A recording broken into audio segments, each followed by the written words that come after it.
Welcome to our channel. Today we how to restore iPhone using Finder on macOS step by step clearly. Begin by ensuring your Mac is running macOS Catalina or later. Connect your iPhone to your Mac using a USB cable. Open Finder on your Mac. In the Finder sidebar, locate and select your iPhone under the Locations section. If prompted, trust your iPhone by clicking Trust on the screen and entering your passcode. Once your iPhone appears in Finder, select it to open the device management screen. You will see several options for managing your iPhone. To restore your iPhone, look for the Backup section. If you want to back up your data first, select Backup all of the data on your iPhone to this Mac. If you've backed up previously and are ready to confirm by clicking Restore again. Finder will now begin the restoration process, downloading the latest software for your device. Once the restoration is complete, your iPhone will restart. Follow the on-screen prompts on your iPhone to set it up again. You can choose to restore from a backup or set it up as a new device. Wait for the process to finish, and your iPhone will be ready to use.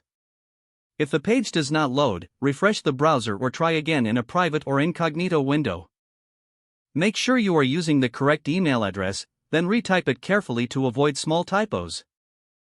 If your password is not accepted, use the reset option and create a new strong password you can remember.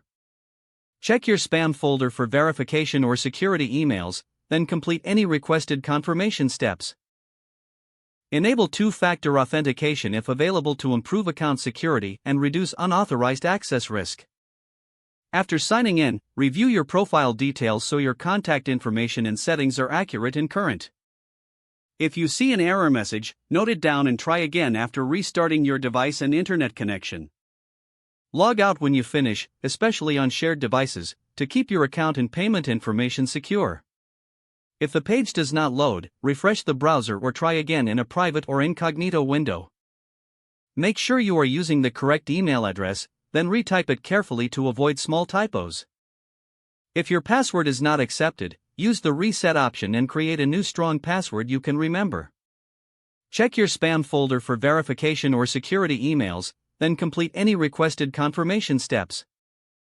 Enable two-factor authentication if available to improve account security and reduce unauthorized access risk.